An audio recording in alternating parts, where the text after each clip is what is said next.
Kasunod nga po ng magkaroon ng Golden State ng 3-game losing streak, magkakaroon rin naman sila dito ng 2-game road trip kung saan uumpisan ito bukas laban sa Phoenix Suns. At bago pa mag-umpisa ang laban, ibinulgar na nga po ng team na maglalaro na rin naman si Stephen Curry matapos siyang mawala last game dahil sa injury. At sa kanyang pagbabalik, mag-iiba nga po ang game plan ni Coach Steve Kerr. Kung noong nakaraang game binabangko o pinapagpahinga ito ng matagal sa kalagitnaan ng laban, plano nga po nilang ibaba dito. Na-realize na rin naman ng coaching staff ang pagkakamali noon kaya sisikapin nga po nilang hindi na yun maulit pa para maiwasan at maputol na ang losing streak ng team at maiwasang bumagsak sa West. Para nga po sa inyong kaalaman, kapag natalo pa ang Warriors bukas laban sa Suns, babagsak nga sila sa ika-4 na pwesto. Samantala, dahil nga sa pagkatalo ng Los Angeles Lakers laban sa OKC Thunder,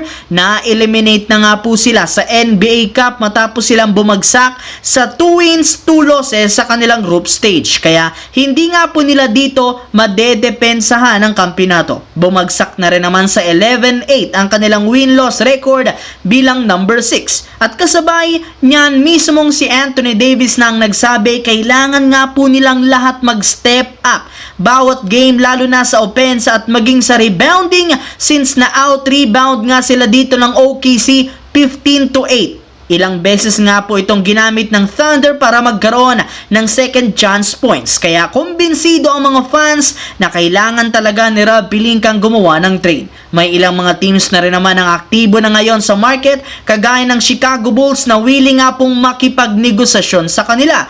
Ayon nga po sa balita, payag na nga po ang general manager ng Bulls na si Mark Evansley na i-trade si Nikola Vucevic basta't makuha lamang nila ditong kapalit si Rui Hachimura, Christian Wood at 2 future second round pick. Sa ngayon, wala pa rin naman ditong sagot si Rob Pelinka dahil pinag-iisipan pa rin naman nila ang lahat ng gagawing pagbabago. Sa kabilang banda, sa unang pagkakataon, nagkaroon nga po ang Cleveland Cavaliers ng lose streak at back-to-back pa ito sa iisang kupunan lamang na Atlanta Hawks. Dahil dyan, meron na silang 3 losses sa record sa East kung saan tuluyan na nga silang nalaglag sa NBA Cup. Kaya may ilang mga fans ang nagsabi na mukhang Atlanta Hawks ang magsisilbing kryptonite ng best team ngayong season. Pero aminado rin naman si Coach Kenny Atkinson, impressive siya sa game plan ng Hawks sa 2 laro. Mismong si Donovan Mitchell ang nagsabi, sobrang nga po siyang bilib sa playmaking skills ni Trae Young dahil ito ang mismong rason